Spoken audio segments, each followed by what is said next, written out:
Театр был ее самой большой любовью. Так говорят о ней все, хорошо знавшие народную артистку. До последних лет Валентина Гилка отдавала полностью себя творчеству и искусству. Роли и образы актрисы множественны, все они останутся в памяти зрителей и коллег.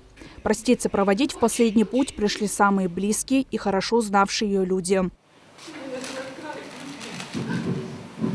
Она посвятила свою жизнь Кыргызстану. Она посвятила жизнь этому театру. Она родилась, мы все родились в другой стране, она родилась совсем очень далеко. И мы ознакомились с ее биографией, работала во многих театрах, потом приехала сюда, во Фрунзе, здесь нашла свою сцену. В Государственном национальном русском театре драмы имени Чингиза Айтматова Валентина Григорьевна служила с 1975 года. Ее заслуги были высоко оценены государством и отмечены рядом высоких наград и почетных грамот. Таким образом, в 2016 году ей было присвоено звание «Заслуженная артистка Кыргызстана», а в 2021 году «Народная артистка Кыргызстана». Последней наградой Валентины Григорьевны стала почетная грамота Джугурку Кенеша Кыргызстана, полученная в этом году. Несколько недель назад мы отмечали 80-летний юбилей Валентины Григорьевны.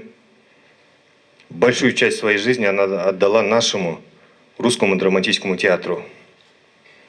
Лучшую роль она сыграла здесь.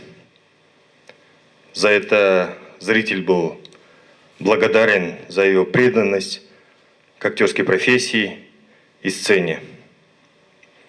Она никогда не ждала, чтобы ей дали роль или просила. Она искала сама. Главными наградами, которые ценила больше всего артистка, были аплодисменты и любовь зрителей. Вклад Валентины Григорьевны в развитие кыргызского театрального искусства будет всегда неоценим и бесценен. Салима Дюшембекова, Джумабай Исманалиев, СТВ.